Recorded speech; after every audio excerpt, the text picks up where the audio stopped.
पवारा पंडित वेदन में लिखा है, पंडित कोई जात नहीं होता बाबूजी, ज्ञानी को कहा जाता है। कितना बड़ा विद्वान थे चमार अहिर राजभर पाल के तो शिक्षा से वंचित रखा गाँव उस समय, वो सब तो लिखे नहीं। और जे लिखे तो भाई विद्वान आदमी लिखे से वेद पुराण रामायण महाभारत तो वेद में लिखा गवाबा शंकर जी अंजनी के काने में बीर डाल देन तब हनुमान जी पैदा हो गए। कनवा में डलले से हो उद्यान ऋषि का वीर सरवा पत्ता पे बहुत जात रहा। राजा दशरथ के बहन चंद्रकला चाट लेहिन तब सरवन पैदा हो गए। तू वीर नहीं मलाई रहा मलाई तो अपना मेहरिया के चटाक देख पट्टे चटाओ तो चटाओ इसमें सब वैज्ञानिक लोग हो गवा हैं। चटाई के पैदा करा तब पता चली कि भैया चाटे से पैदा भा रहा कि कैसे पैदा भा रहा। अरे बाप रे बाप। तुलसी दुबे ने लिखा कि तीनों रानी सुमित्रा कैकेयी कौशल्या श्रृंगी ऋषि निषाद के गुफा में खीर खाइन तब जाई के भरत शत्रुघ्न राम एवं लक्ष्मण पैदा भयन। खिरिया खैले से हो ए भैया लिखाई वाला उसमें तई टीजीटी पीजीटी एमसीए बीए का कौन कौन पढ़ाई हुई चली बाबा। उस समय तो पढ़ा लिखा तो ये था नहीं। दारू बहुत तेज पियत रहा गांजा। ये समय साइंस विज्ञान लेके लोग पढ़त बाटन। सोचिए तर्क करिए जे मोहे से खाई तो गर्भाशय में जाई कि अमाशय में जाई। अरे यार वो जमाने में गर्भाशय अमाशय कनेक्शन ये रहा। सबके चूतिया बनाया है। भाई हम थोड़ा कहते तुलसी ससुर से जाके पुस्तू कसना है। अरे बाप रे बाप। तब वही भोगदंड भोगत है ना कि तुलसी तो मरी गए न जवन लिखे है ना वही सही है। वहीं पर चलत बा हमार समाज। दोहई लेके ललका वाले कपड़ा में चलत बा। ये सबसे बड़ा अंधविश्वास है, ये से दूर रहे के बा। तुलसी तुलसी तुलसी तुलसी तुलसिया साला चूतिया दोहा दिया बनाई अपना साला मर गया हमको दिया फसाए। विस्की में विष्णु बसे रम में श्री राम जिनमें माता जानकी ठर्रे में हनुमान बोलो सियावर रामचंद्र की। चाटे छीके से क्यों रगड़े से पैदा हुई भैया हरा सही बताया। अगर गलत कही तो 20 जूता मारा। हमहू एक औरत है, हमहू एक औरत है। एहसास करत है कि दुनिया में आवई बदे सबकर एक ही रास्ता बा। तो केहू चाटे से कहो मैली 5 किलो मैली से गणेश पैदा हो गए। श्री रामचंद्र मूत दिहन तो रक्तासुर पैदा हो गए। रमवा जस जस मूते रक्तासुर ससुरा तस तस बढ़त जाए। उन्हें किताबे में लिखा बा पढ़े रहे। सोचे वाली बात है। गणेश का मूड़ी कट गई सरवा कहो लड़का का मूड़ी कट गवा और हाथी का मूड़ी सेट हो गवा। इतना वजन हाथी का मूड़ी वो लड़का मरा नहीं। सोचे आजकल अगर ब्लड जेके देवे के होत बा तब ब्लड ग्रुप देखा जाता, जांच होता तब दूसरे के चढ़ावा जाता। अगर ब्लड नहीं मिलता खून चढ़ावा देवा तो तुरंत ही मर जाए चढ़ते ही चढ़त खूनवा।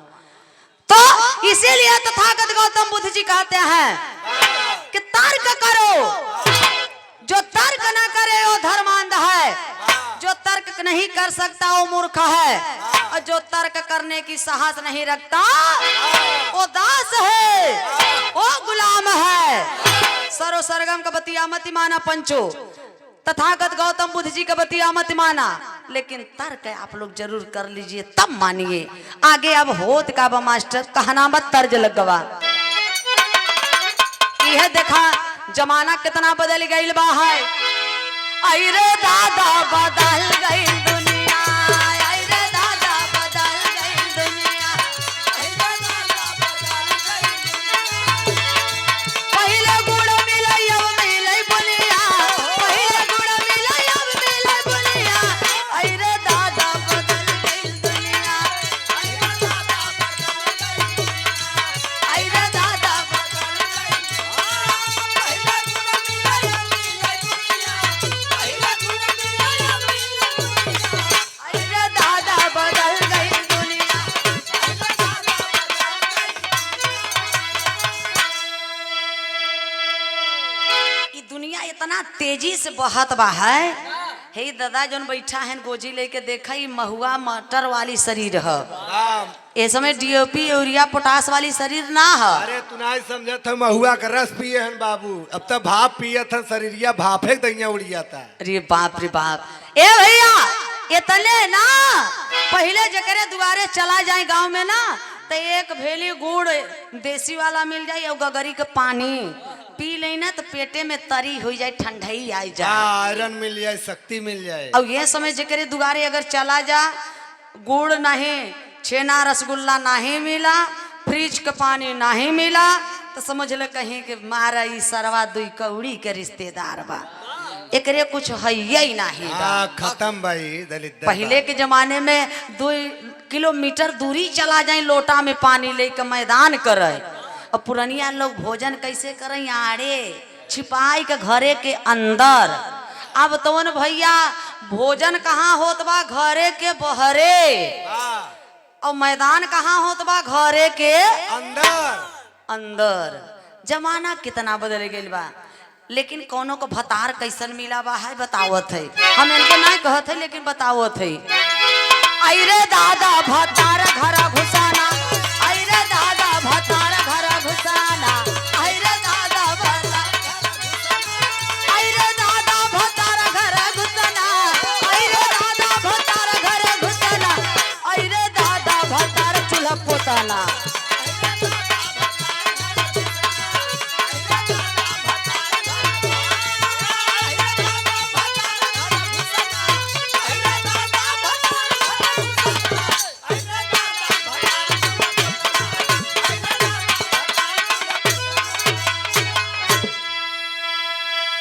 लेकिन भावा आई हो देखा बदल गई दसावा,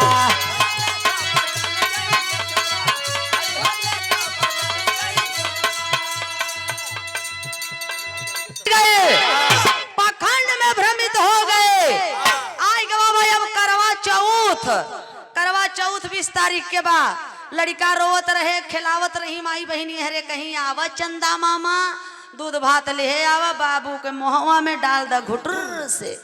इत लड़का जब खिलाई और जब करवा चौथ व्रत रही वही चंदा मामा के चलनी में भतारे के देखी ही तब जाय के व्रत टूटी। वही चंदा मामा भतारऊ है, वही चंदा मामा मामऊ है। सोचा भैया कैसे ही हो सकत, सोचे वाली बात बा है। कथा सुनथिन माई बहनी हरे 3-4 घंटा। रामनिवास बाबू कथा माने पढ़ा लिखा जे बा, हिंदी का शब्द कोश जाई के पढ़ लिहा। कथा माने काल्पनिक कहानी।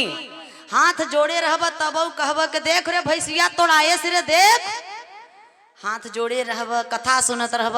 कथा का हवे, नकली कथा सुनाई के, नकली कथा सुनाई के असली रुपया ले हमर तोहर पैसा जुटाई के सबके सुतही दे। ये का हवे कथा, यह तो कथा है। नकली कथा सुनबा असली रुपया देबा या चरे से माई बहनी हरे जही गोड़ धरी। ओहो हमार दीदी माई बहनी हरे बैठी हैं सुनत हैं, असली कथा सुनत हैं। एको जने आई के गोड़ धरू जा सरजवा का, 1 रुपया दीहू जा, चाउर गेहूं दाल लियाऊ अपने घरे से। एक पौआ घी नहीं आए बे। अब मेहरारून के तो पंडित जी एकदम इतना डरवाई दिहे बायन, फलनिया करवा चौथ व्रत न रहबे तो तोर भतार जल्दी से मर जाए। बिचारी हरे डर के मारा कुल व्रत उठावथिन पति के लंबी उम्र बदे, लेकिन मैं नहीं। चाणक्य जी कहते हैं कि अगर औरतों को व्रत रहने से हर पति का, करवा चौथ व्रत रहने से हर पति का उम्र लंबी होती है तो भारत की किसी औरत को विधवा नहीं होना चाहिए। अगर वो ताकत है, कहते हैं पति देव भवः, ब्राह्मण जब ब्याह करवावथिन तो कहथिन पति देव भवः, यानी पति का स्थान सबसे ऊपर है। इसलिए माई बहन सेनुर कहाँ लगावथिन, यहाँ से लेके यहाँ तक ललाट पे, कि हमार दुल्हा हमारे कपारे पर रहे, चढ़ के राजा राज करे। इतना तो बिचारी हरे सही करथिन। लेकिन जौने दिन हमरे तोहरे घरे का रामनिवास बाबूजी व्रत रही, भूखी रही माई बहनी हरे, ओ दिना पंडित जी यही कजानी कई दिना का सड़ा गंधान चाहे भेड़ुलई पड़ा रहे। गौड़ी गणेश बनवाई के उहई पहले सेनुर गोबरे पे टिकवही, पथरा पे टिकवही। वो काहे बदे, जो फलनिया तोरे भतार के दिमाग में गोबर घुस जाए, पथरा पड़ जाए। उहई हमरे समाज के गोबर और पथरा परी गवा है। जिसका ऑपरेशन किए बाबू ललाई राम यादव, पेरियार रामा स्वामी, ज्योतिबा फूले, तथागत गौतम बुद्ध नाथ जी, धरती पुत्र मुलायम, बाहरे बाबा साहब। जौन बच्चा सरो सरगम के भेजे हन बिना चीर फाड़ का ऑपरेशन करे बदे। अरे भाई हरा हाथ जोड़त है, हमारे पास कोनो हथियार नहीं बा, शक्ति आप लोग हुआ, ऐसे सरोजवा जो कुछ भी बोलत बा महान पुरुषों की बचन बाड़ी। वाह यो बात घरे जंगले में धक चली आऊ। ए भैया तो बिरहा का एकदम करीब बा है, तो इसको चैनल के माध्यम से बहुत लोग यादव भैया हरे फोन कई के हमें डांटे गरियावे कहें के तू बहुत अहिरन का बेइज्जती करत हो। हम कहा भैया औकात हमार तोहार मनुस्मृति में लिखा बा, और आज अखिलेश भैया जब लिख दिहन कि गर्व से कहो हम शूद्र हैं, तो सबको पता हो गया कि हम मूल निवासी यहाँ के रहने वाले हैं। ए बाबू लेकिन कहनाम बा, कवि जी आगे भाव लिखे हैं, एक लाइन तर्जबा मास्टर। अरे नजर लागे राजा तोरे बंगले पर, ये राजा तोरे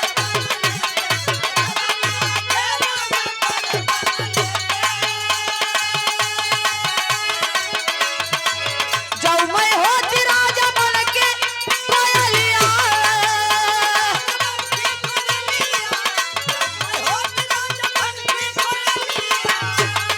बन की कोयलिया हो, बन की कोयलिया,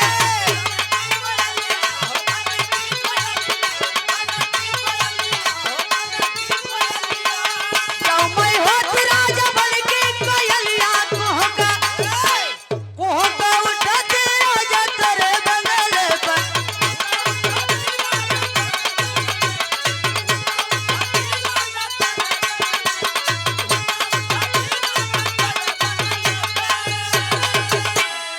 लेकिन ये भैया हरे राजा के वंशज, अरे नजर लागल भैया मोरे देशवा पर,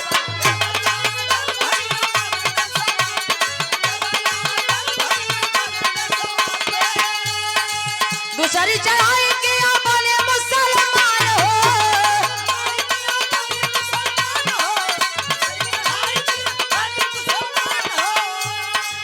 धन दौलत लूटा देश का ईमान हो,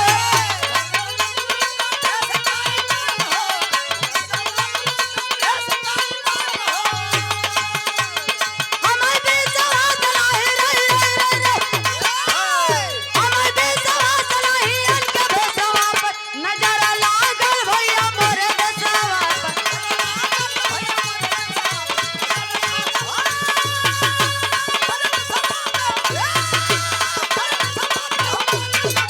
नजर लागल भैया,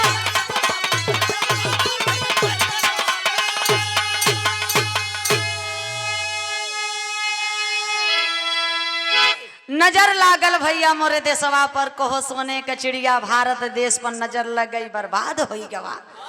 हम लोग राजा के वंशज भी हो के आज कंगाल हो गए, भिखारी हो गए। अरे बाप रे बाप, भिखारी राजा हो गया, राजा भिखारी हो गए। दे बहिनी, दे माई, दे काकी, दे भौजी, देव देव देव देव देवता हो गए। इसलिए ब्राह्मण का धन है सिर्फ भिक्षा, तो कोई वो देवता नहीं है, ब्राह्मण भगवान नहीं है, देवता नहीं है, वो भी इंसान है। हमें आपको सभी लोगों को मिल करके रहना चाहिए। वो जजमानी है भाई, उनका वो धंधा है, सभी लोग कर सकते हैं पढ़े लिखे जो हैं। इसलिए हमें आपको संघे शक्ति कल जुगे बिने संगठन के एक हो करके हम लोग कुछ कर नहीं पाएंगे। तो कवि जी आल्हा में भाव लिखे मास्टर।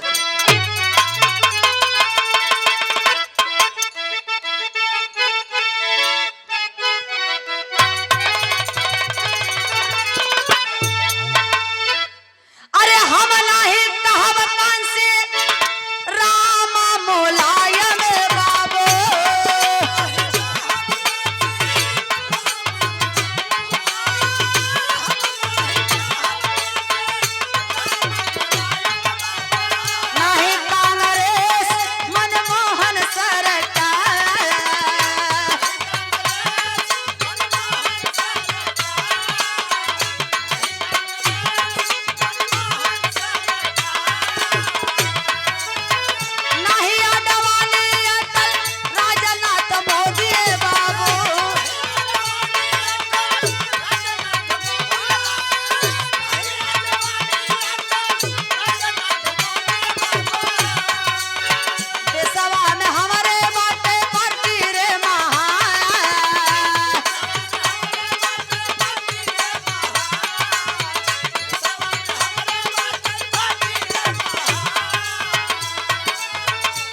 तमाम नेता हैं, लेकिन बाहर है हमारे नेता, बाहर है संविधान। संविधान में लिखा हुआ चीज, जिस नेता अपने कार्यकाल में चाहे प्रधानमंत्री हो, चाहे मुख्यमंत्री हो, चाहे सांसद हो, चाहे विधायक हो, अपने कार्यकाल में जिस दिन लागू कर दे पूर्ण रूप से, तो देश का तकदीर ही नहीं तस्वीर बदल जाएगा। लेकिन बेईमान लागू नहीं करेंगे। तो बाबूजी चुनाव आ जाए तो हमें तो हिंदू मुसलमान कह करके लड़वाने का काम करते हैं, और हिंदू का सब ठेकेदार समझ लो कि सब हिंदू के ठेकेदारन का दामाद कुल मुसलमान ही हैं। जैसे मुरली मनोहर जोशी, अडवाणी, अशोक सिंघल, मोहन भागवत हिंदू मुसलमान कह के लड़वाने का काम करते हैं हमें आपको। ए बाबू, हमारे देश में दो समुदाय के मुसलमान हैं, जो 90% हमारे देश में सुन्नी मुसलमान है, जो सुन करके औरंगजेब द्वारा सुन्नी मुसलमान उनको बनाया गया। वो हम लोगों के खून है, हमारे आपके भाई हैं, हमें आपको उनसे लड़ना नहीं चाहिए। ये भी यहाँ के मूल निवासी हैं सुन्नी मुसलमान, और जो 10% शिया मुसलमान है वो मध्य एशिया, ईरान, इराक से आए हुए हैं, जहाँ से यार ब्राह्मण आए हैं। तो बाबूजी गौर करेंगे, हमें सरो सरगम से आप लोगों से, सभी लोगों से एक विनम्र निवेदन है, क्या बदला नहीं लेना है। मान्यवर कांसी राम जी कह के चले गए कि बदला नहीं लेना है। आए मेरे मूल निवासी, मेरे बहुजन के लोग, बदलाव लाना है।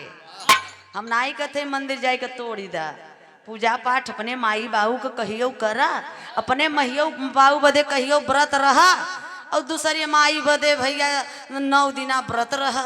सोचे वाली बात है। अब है तोहार माई देखे एक जुगार खाना ना खाए रहबा, तो जब माई देखे कि बचवा को मुँह झुरान बा, तो कहे कि करे बाबा खाना नहीं खाए का, कहे मुँह झुरान बा। और बताओ निर्जीव वाली माई के पूजा करत है, जवन माई तो है 9 दिना व्रत रखता, वो हमार माई कैसे हो सकत है? आए वो कैसन माई बा कि जौन अपने बेटवा के भूखा रखत बा? सोचने वाली बात है। माई के तो जान गया, बउगो को कहियो खबर ली हाँ कि हमार बाऊ केहू रहा कि नहीं यार। दुर्गा माई बाऊ केहू रहा, पता बा?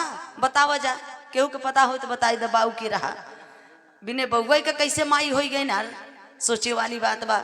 अरे बाऊ वही है, हमार तोहार पुरखा पुरनिया है, राजा महिषासुर जेकरे ऊपर आज चढ़ी है दुर्गा तलवरिया लेकर।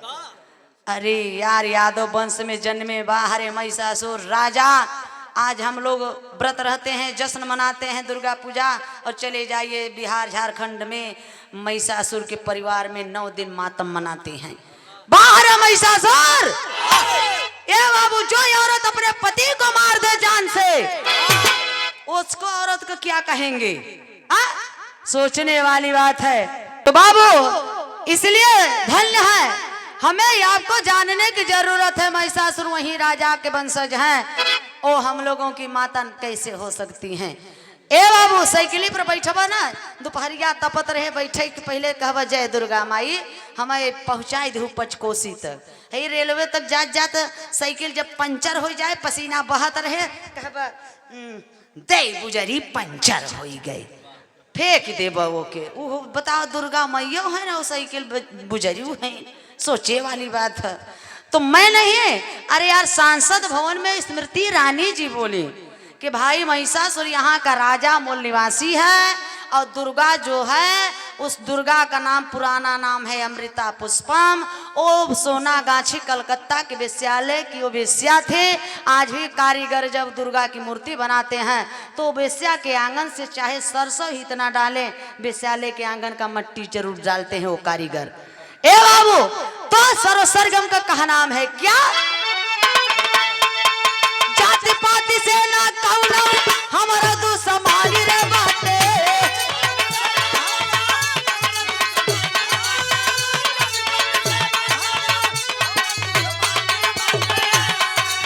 हका खातिर मूल्यवासी हो जा कुराबा।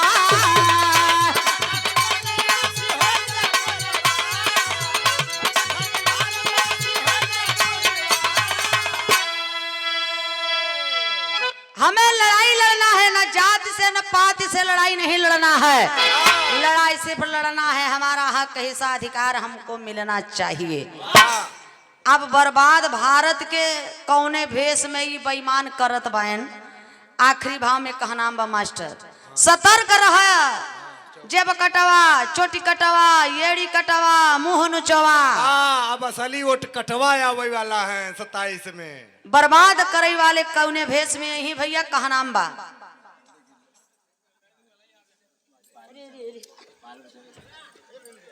पायल बचाए रहे हो अम्मा।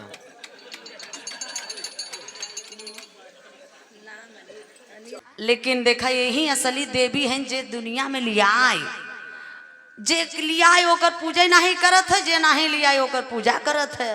तो बेईमानन का पहचान बा आखिरी भाव में का, अरे गेरुआ वस्त्र कमंडल और माथे का टिकावा, घूम के बेईमान ले धर्म के ठिकावा।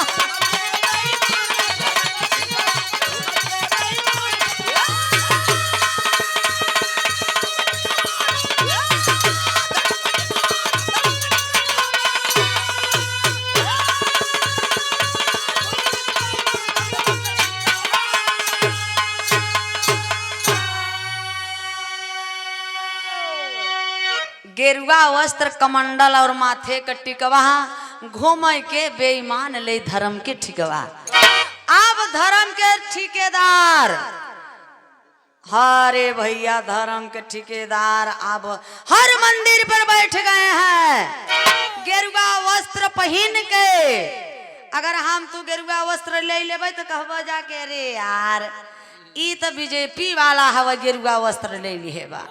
ई गेरुआ वस्त्र के कर हो हमरे तोहरे खानदान पुरखा पुरनिया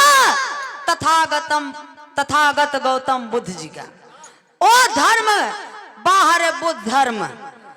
बाबूजी बौद्ध धर्म का वो असली पहचान है, वही हम लोग जिस जो छोड़ रहे हैं वही बेईमान कब्जा कर ले रहे हैं।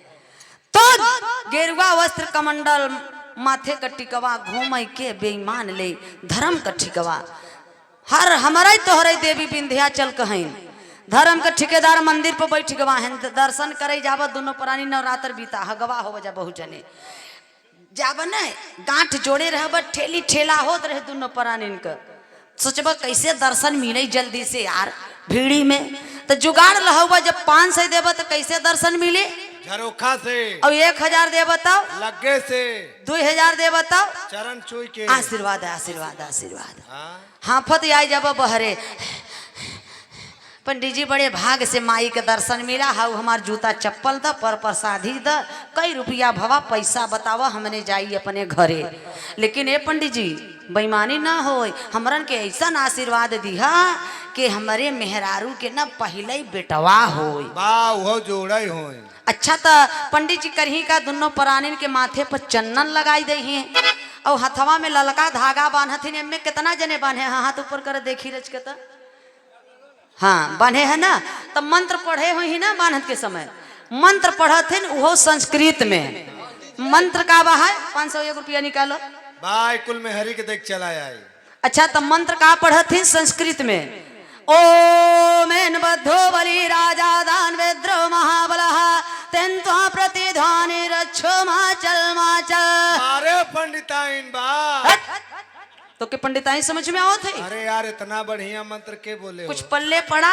हम तो केवल गोबड़ौरा नियर फूलत है कि आ रजा आशीर्वाद मिलता और हमरन के पता ही नहीं बा संस्कृत में गरियावत है इनके आशीर्वाद देते हैं। ओ मेन बद्धो बलि राजा दान मिद्रो महाबलः तेन्त्वा प्रतिध्वनि रक्षो माचल माचल। ई श्लोकवा हमार दादा थोरो लिखे हैं। चमार मुसहर पाची धोबी धैकारा हिरगड़िया थोरो लिखे बा, वहीं ब्राह्मण विद्वान लिखा है कि वो मेन बद्धो बलि राजा, यानी जिस प्रकार से तुम लोगों के बलि राजा को इसी लाल धागे में बांध करके मारे, राजपाट शासन सत्ता रोटी कपड़ा मकान सब कुछ शिक्षा सब कुछ छीन लिए, उसी प्रकार से आओ अटल रूप से इसी बंधन में तुम्हें भी बांधता हूं।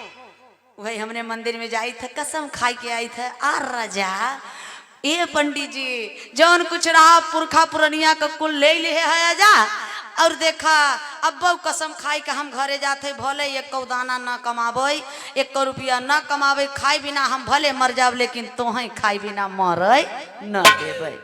उहे तेरही में बोलौबा बरही में बोलौबा घर बनौबा तब बोलौबा नौकरी पौबा तब बोलौबा कथा सुनबा लड़का हो जाए तो नामकरण करवाओ बदे लेकर दौड़े लगबा 5000 रुपया लेकर मूड में भवाबा के बढ़िया दिन में भवाबा है। बताओ जब लड़का का नामो रखे की शक्ति नाही बा तो कोपर चाटे बदे 50 ठे पैदा कैले थे जाए मतलब सोची वाली बात है। ए बाबू ते क्या है सबसे बड़ा अंधविश्वास है हम ना बाबा साहब ने इशारा किया है कि मंदिर नहीं देता है लेता है जो भी मिलेगा संसद भवन से मिलेगा। इसलिए एक टाइम दारू कम पिया घर भले मत बनवाया लड़का का ब्याह भले मत कर लेकिन लड़का के पढ़ाई जरूर दी है। बजरंग बली के लेडुआ 5 किलो चढ़ाए से बेटवा IAS PCS न बन जाए। घर घर में शिक्षा होना चाहिए। इसलिए बाबा साहब ने कहा कि शिक्षा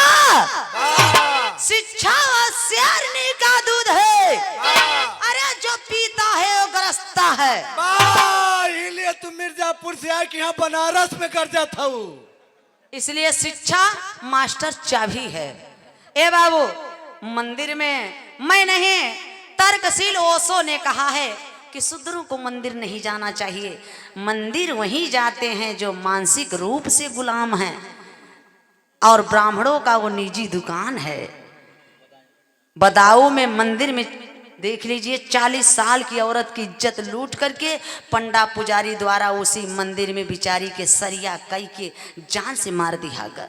बिचारी के जब इज्जतिया लुटात रहा तो भगवानवा कहाँ मंदिरिया में के चला गा रहा। बात तो के पता ना है चला ससुरा अपने बहनी और गारा खिचड़ी लेके तो कहता चाहे बाउर सुनता चाहे चूतिया सरेख महान आप लोग हुआ। तो बाबूजी यही से कवि जी भी रहे का आखिरी भाव लिखे नाले है पेरियार रामास्वामी बाहर ज्योतिबा राव फूले बाहर छत्रपति साहू महाराज जी ऐसे ऐसे बाहर सरदार पटेल जी बाहर सुहेल देव धन्य है। ऐसे ऐसे हमारे बहुजन में महान पुरुषों के लिए अगर बाबू ललई राम यादव इन लोगों की वचन वाणी अच्छी लगी हो तो आप लोग आए मेरे बहुजन के लोग सम्मान से ताली बजा के उन लोगों का सम्मान कर दीजिए। बहुत बहुत धन्यवाद। आखिरी लाइन में कहना रामा रामा रामा रामा मोरे रामा पवारा पंडित वेदन में लिखा।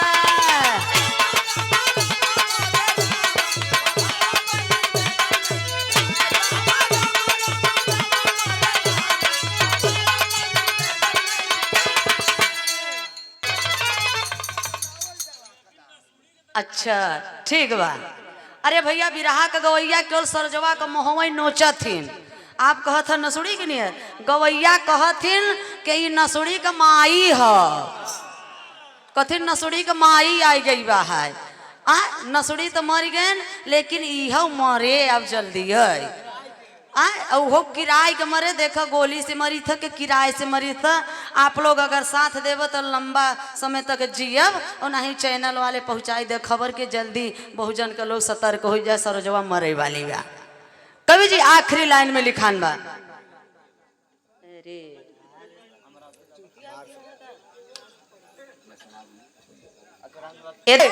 यादव वंश में महिषासुर बाहर धरती पुत्र मुलायम बाहर अखिलेश यादव। धन्य है अखिलेश भैया। यादव समाज हमार काम का नहीं करत बा। IAS PCS जज कलेक्टर CM PM गोल इतना पद मिल जाए भैया यादव समाज इतना अच्छा यादव समाज। लेकिन लिखे वाला चूतिया लिखे बा के अहिर के तनव हो सयाना लोरी काए ने छोड़ न गावई गाना। बताओ विजय Lal Yadav hero Dinesh Lal Yadav hero Khesari Lal Yadav hero. बताओ क्यों लोरी काए न गावई अंगुरी डाल के काने में और भैंस चरावे इतने यादव काम बा। लिखने वाला लिखा कौन चूतिया लिखे बा कि अहिर का बुद्धि तब निकले जब निकले बालू से घी। साड़ी यहाँ लड़का खाई लेते तो माठा मारत मारत माए हरे हार जाते घी निकलते ही नहीं बा, तो उनको हो यार बालू से घी निकालत रहा उसमें। सोचे वाली बात बा। आही अहिर की एक ही गति, आही अहिर की एक ही गति सरोजवा नहीं कहता भैया, उही लिखे बा, पंडित लिखे बा का लिखे जान ला। सरोजवा नहीं कदवा, सरोजवा के मत गरी आया जा, केवल बताई देता हमार तुहार औकात का रही। इन्हें का लिखे कि आही अहिर की एक ही गति, अहि से कठिन अहिर, अहि तो डसई एक बार, पग पग डसई अहिर। अहि माने सर्प, कि सर्प तो एक कई बेरी डस के पीछे हट जाता, लेकिन अहिर सराय इन्हें इतना बेकार हैं कि इन्हें सारे पग पग पर डसा थी। तो बताओ ये चूतिया जब हमारे समाज के गरियाएस, तो हम सच्चाई ना बताओ भैया, हम गरियावत नहीं है, केवल बतावत भर है, तो का बुरा करत है। आई काल सुरेंद्र यादव हम क्या कहते हैं, देखा ढेर कहीं ऐठा मत, बड़ा तू बोलत है। अब ऐसा ऐसा शब्द बोल देन कि का बताई सर सरगम अपने जुबान से बोल ना सकत। हाँ वो फूहर पातर वाला उगवैया है, पूरे बिरहा जगत के हम मानत है कि सबसे फूहर पातर कलाकार हैं। तो वही हम तो बिरहा जगत में भीष्म पितामह माने गए तो पंडित ज्ञानी परशुराम यादव बाहरे, और संतों में संत माने तो सरोज सरगम माने तो नंदलाल रवि जी को सम्मान देते हैं। और ये सब क्या कलाकार हैं भाई। अरे यार थोड़ा सा में औकात अपन दिखाई देते यार कि हम कितना पढ़ा लिखा है, कितना विद्वान है, अपने मुँह से बड़ाई करत है, तो का बड़ाई करत है। आखिरी लाइन का नाम बाहर। और हमारे धरती पुत्र मुलायम बाबूजी जो कि लाल पैदा किए बाहर अखिलेश यादव, उनके सम्मान में ये 200 रुपए का पुरस्कार आप लोग हमारे अखिलेश भैया के लिए एक बार जोरदार ताली बजा के सम्मान कर दीजिए। रामा रामा रामा रामा मोरे रामा, पवारा पंडित वेदन में लिखा।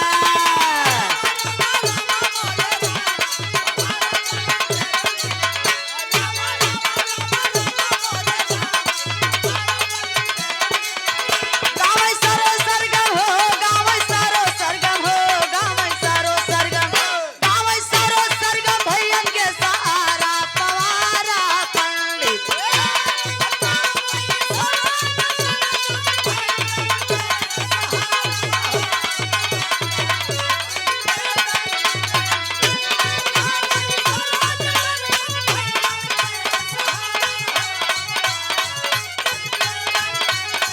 मेरे देश की धरती, मेरे देश की धरती, सोना उगले उगले हीरे मोती, मेरे देश की धरती।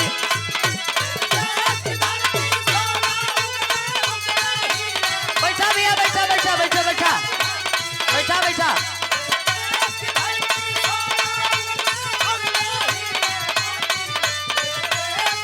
लेकिन बाहर अखिलेश भैया इन देश के बेटियों के लिए काम किए।